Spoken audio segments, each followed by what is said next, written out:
Hello दोस्तों, मैं are के प्रदर्शी आपका अपना इस यूट्यूब चैनल MRP पॉइंट्स में सहृदय स्वागत है। आज हम आप लोगों की क्या कर रहे हैं हिंदी व्याकरण।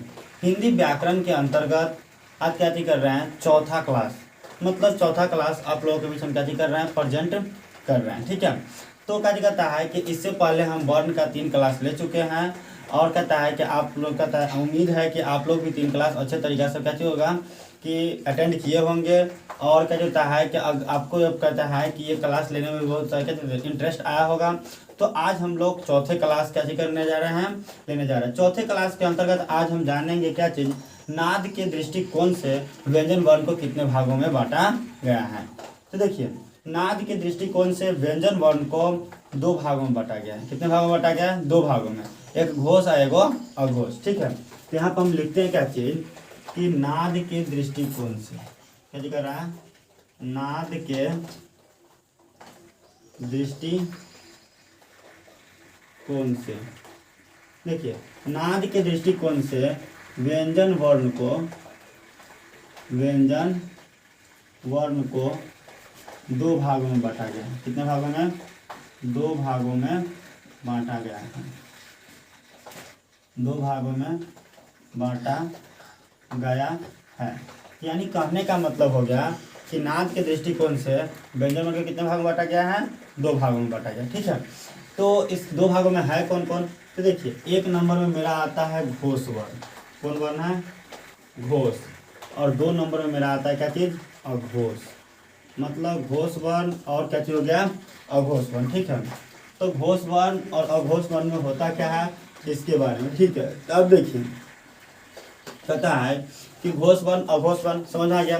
तो अब हम लोग क्या करते हैं कि घोष वर्ण किसे कहते हैं उसके बारे में जानते हैं। किसके बारे में? घोष वर्ण के बारे में। ठीक है, तो हम पहले टॉपिक दे देते हैं, हेडिंग दे देते हैं घोष वर्ण। 1 नंबर में कहती है, 1 नंबर मेरा है क्या चीज़? घोष वर्ण।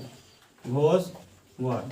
ठीक है, देखिए घोष वर्ण का मतलब क्या होता है। ठीक है, तो देखिए घोष वर्ण कहने का मतलब हो गया कि जिन व्यंजन वर्ण के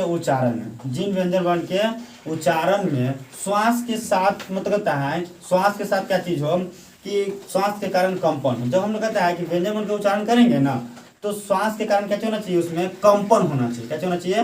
कंपन होना चाहिए। तो उससे हम कहते हैं घोष व्यंजन वर्ण। यानी कहने का मतलब हो गया कि जिन व्यंजन वर्ण के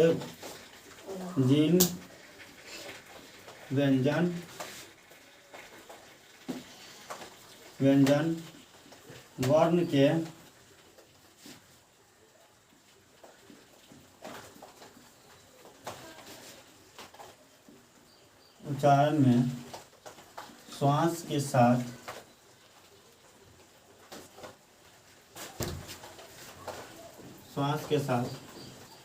क्या चीज हो? कंपन है। यानी कहने का मतलब कि व्यंजन वर्ण के उच्चारण में क्या होना चाहिए कि श्वास के साथ साथ क्या होना चाहिए? कंपन भी होना चाहिए। क्या होना चाहिए? कंपन भी होना चाहिए। तो उससे हम कहते हैं क्या चीज? घोष वर्ण। कौन वर्ण कहते हैं? घोष वर्ण कहते हैं। तो समझ आ गया कि घोष वर्ण किसे कहते हैं? जिन व्यंजन वर्ण के उच्चारण में श्वास के साथ कंपन हो उसे हम कहते हैं घोष वर्ण। ठीक है, अब घोष वर्ण के अंतर्गत आता कहते तो हमारे पास क्या था कि व्यंजन वर्ण के अंदर 5 गो वर्ग है, वो कवर्ग, चवर्ग, टवर्ग, तवर्ग और पवर्ग। ठीक है, तो ये जो 5 वर्गों हैं, ये 5 वर्गों का क्या लिखेंगे कि 5 वर्गों के क्या होता है? तृतीया, चतुर्थी, पंचम और क्या होता है? य, र, ल, व तथा ह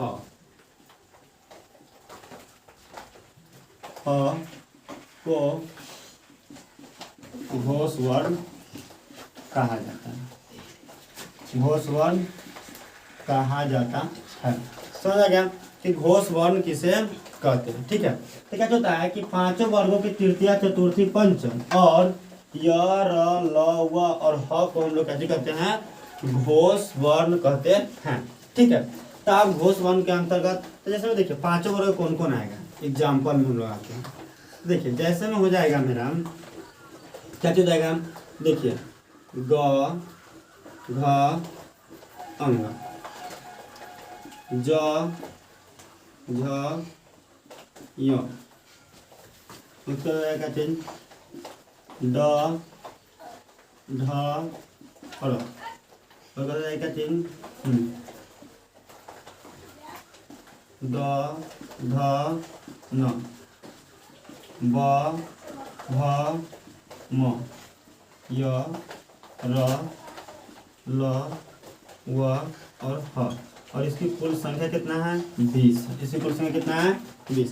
यानी कहने का मतलब हो गया कि पूरा का पूरा कितना है 20 है, मतलब घोष वर्ण की जो संख्या है वो कितना है 20 है। तो समझ में आ गया कि घोष वर्ण किसे कहते हैं, घोष वर्ण होता क्या है, घोष वर्ण के अंतर्गत रखा गया है किसको किसको। ठीक है, तो ये नाद के दृष्टि से था। ठीक है, तो अब आप लोग क्या करना चाहिए कि ये जो देखिए घोष वर्ण जो हम अभी आपको बताया है इससे आप क्या कर लीजिए, या तो अपने नोटबुक में कॉपी नोटबुक में कहता है कि नोट कर लीजिए, या हम थोड़ा साइड हो जाता है आप इसे क्या कर सकते हैं स्क्रीनशॉट ले लीजिए। ठीक है, तो कहता है कि हम कहता है कि मेरी उम्मीद है कि आप क्या करते होंगे कि आप इसे अच्छे तरीके से इस क्लास को अटेंड करते होंगे और आप अपना कहता है कि नोट खुद से प्रिपेयर करते होंगे। ठीक है, तो कहता है कि आप क्योंकि देखिए हम जानते हैं कि खुद से जो नोट बनाया जाता है ना वो बहुत ही ज़्यादा उपयोगी होता है। ठीक है, तो हम आपसे यही उम्मीद रखेंगे कि आप क्या करें अपना नोट खुद से बनाएं। हम यहाँ पर जो पढ़ा रहे हैं उसके क्लास लेते हुए अपना एक कॉपी डायरी नोट बनाएं ताकि आपको पढ़ने में कभी दिक्कत न हो। ठीक है, तो ये घोष वर्ण था। ठीक है, अब हम आगे नेक्स्ट नंबर में क्या चीज मेरे पास है अघोष वर्ण। कहती है अघोष वर्ण। देखिए अघोष वर्ण, देखिए अघोष वर्ण की बात आती है कि अघोष वर्ण किसे कहते। देखिए तो इसमें क्या था कि जिन व्यंजन वर्ण के उच्चारण में श्वास के साथ कंपन होना चाहिए, मतलब श्वास के साथ साथ कंपन भी होना चाहिए। ठीक है, जैसे में क्या था य र, मतलब इस सब में कंपन होता था। ठीक है, लेकिन इसमें कंपन नहीं होगा, सिर्फ श्वास की आवश्यकता होगी, श्वास के। ठीक है, तो क्या लिखेंगे कि जिन, क्या लिखेंगे कि जिन व्यंजन वर्ण के उच्चारण में केवल श्वास का प्रयोग हो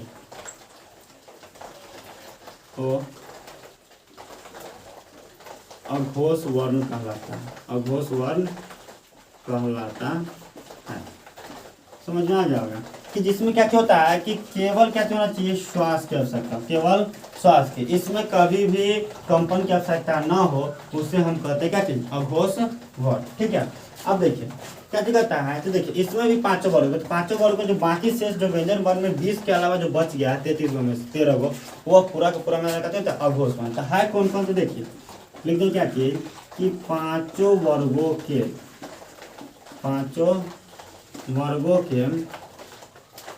कहता प्रथम द्वितीय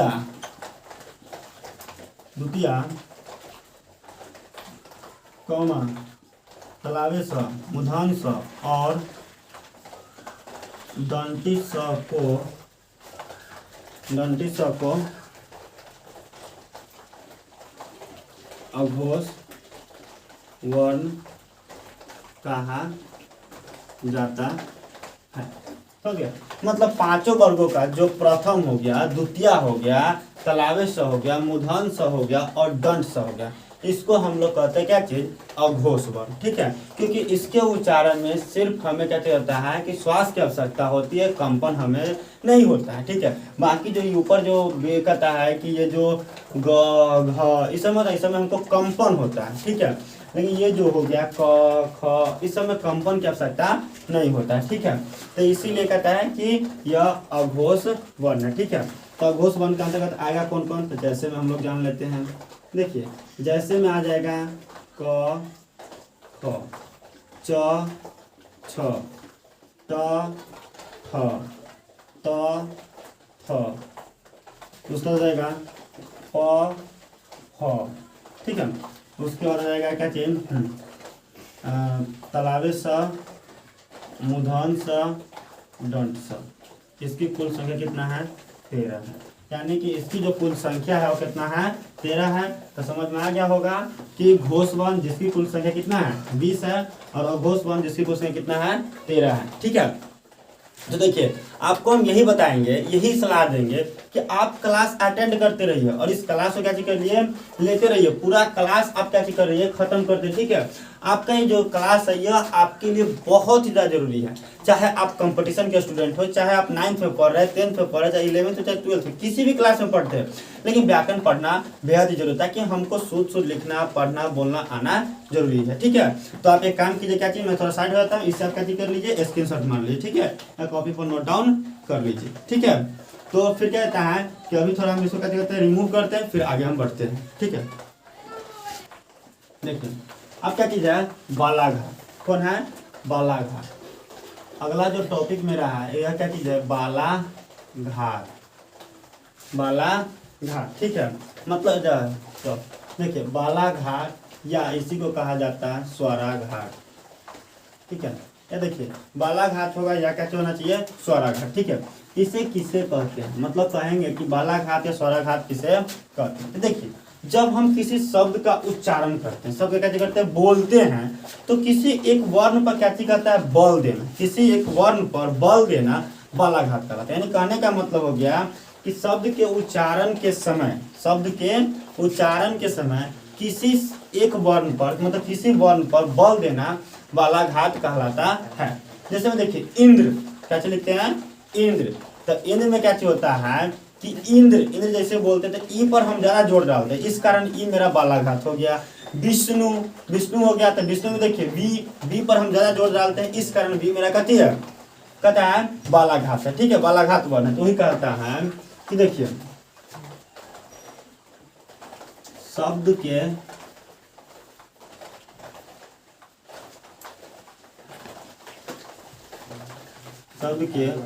उच्चारण के समय किसी वर्ण पर, उच्चारण के समय किसी वर्ण पर बल देना ही क्या होता है, बालाघात या स्वराघात कहलाता है। बालाघाट या स्वराघात कहलाता है। समझ आ गया कि बालाघाट या स्वराघात किसे कहते हैं, तो शब्द के उच्चारण के समय किसी वर्ण पर बल देना ही बालाघाट या स्वराघात कहलाता है। तो आप कहोगे सर बालाघाट और स्वराघात के अंतर्गत आधा कौन सा किसे होता है। तो देखिए जैसे मैं कोई भी वर्ड लिख सकते, जैसे मैं देखिए एक बात बताते हैं, लिखते हैं इंद्र, क्या लिखे थे, इंद्र। अगर हम इंद्र लिखे तो इंद्र में क्या कहता है, ई पर हम ज्यादा जोर डालते हैं, इस कारण ई मेरा क्या हो जाएगा, बालाघाट हो जाएगा। ठीक है, उसके बाद देखिए विष्णु, क्या हो गया, विष्णु। अब देखिए विष्णु में क्या होता है कि वी पर हम ज्यादा जोर डालते हैं, इस कारण कहता है कि वी मेरा बालाघाट है। उसी प्रकार देखिए बीमार, देखिए बीमार, बीमार देखिए बी पर हम ज्यादा जोर डालते हैं, इस कारण कहता है बी मेरा बालाघात हो गया। ठीक है, तो इस इत्यादि, यानी कहने का मतलब हो गया कि जिस वर्ण पर हम जोर डालते हैं, जिस वर्ण पर हम क्या करते हैं, जोर डालते हैं, उसी को कहा जाता है क्या चीज, बालाघात वर्ण। ठीक है, इसमें बालाघात वर्ण कौन है, ई है, वी है, बी है। ठीक है, ये सब मेरा क्या चीज, बालाघात वर्ण है। ठीक है, इसी को कहा जाता है क्या चीज, बालाघात वर्ण। क्योंकि कहता है कि इंद्र में ई पर जोर डाला जा रहा है, विष्णु में बी पर जोर डाला जा रहा है, और बीमार में बी पर जोर डाला जा रहा है। ठीक है, तो समझ में आ गया हो गया। ठीक है, तो कहता है कि आज हम आप लोगों के बीच क्या कर रहे हैं, इतना ही बता रहे। ठीक है, तो आप इसे क्या कर लीजिए, स्क्रीनशॉट मार लीजिए या कॉपी में नोट डाउन कर लीजिए। ठीक है, तो कहता है कि देखिए जो पढ़ाई होता है ना, पढ़ाई को आप क्या चीज कीजिए, फ्रेंडली के रूप में कीजिए। ठीक है, हम आपके फ्रेंड के रूप में, आपको अगर कहीं से भी कोई दिक्कत होता है तो आप मुझसे डायरेक्ट पूछ सकते हैं, ठीक है। ये नहीं कि क्या कहता है कि इससे पढ़ाई को बोझ समझिए, पढ़ाई को एकदम क्या कीजिए कि मतलब कहता है खेलने खेलने के क्रम में पढ़ लीजिए, ठीक है। पढ़ाई को क्या कीजिए, कहता है कि बोझ मत समझिए। अगर जिस दिन आप पढ़ाई को बोझ समझ लीजिएगा ना, वो पढ़ाई आपको कभी संपन्न पूर्ण रूप से आप पढ़ाई नहीं कर पाइएगा, ठीक है। तो इसलिए मैं सलाह देता हूँ कि आप पढ़ाई को बोझ न समझ के क्या चीज करें कि पढ़ाई को खेल खेल में क्या चीज पढ़ना जाना, ठीक है। आपको हम कहता है कि जो भी पढ़ाई कर रहे हैं बता रहे हैं वो सिर्फ हम कहता है ज्यादा लंबा क्लास नहीं दे रहे, क्यों? क्योंकि कहता है कि जो मेरे प्यारे बच्चे हैं वो ज्यादा बोझ कहता है कि ये वीडियो के इस क्लास को ज्यादा बोझ ना समझे, क्योंकि देखिए ये जो 10 मिनट 11 मिनट 20 मिनट का जो समय होता है आपको देखते देखते में बीत जाता है, ठीक है। तो इतना क्लास करने में आपको कहीं से भी कोई दिक्कत नहीं होना चाहिए, ठीक है। तो कहता है कि आज की क्लास में बस हम आप लोगों के बीच क्या कर रहे हैं इतना ही बताए हैं, ठीक है। फिर क्या करता है कि वर्ण के हम क्या कर रहे हैं नेक्स्ट क्लास आपको क्या करेंगे कि नेक्स्ट क्लास में आपको हम उच्चारण स्थान बताएंगे व्याकरण के बारे में, ठीक है।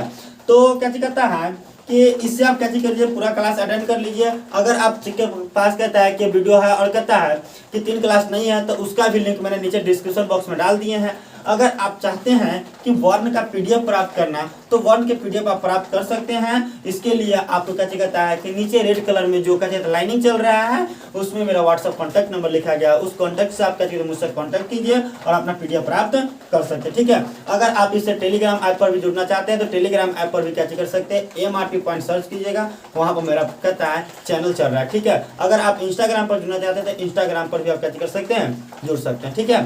तो बस आज की क्लास में इतना ही। थैंक यू, धन्यवाद।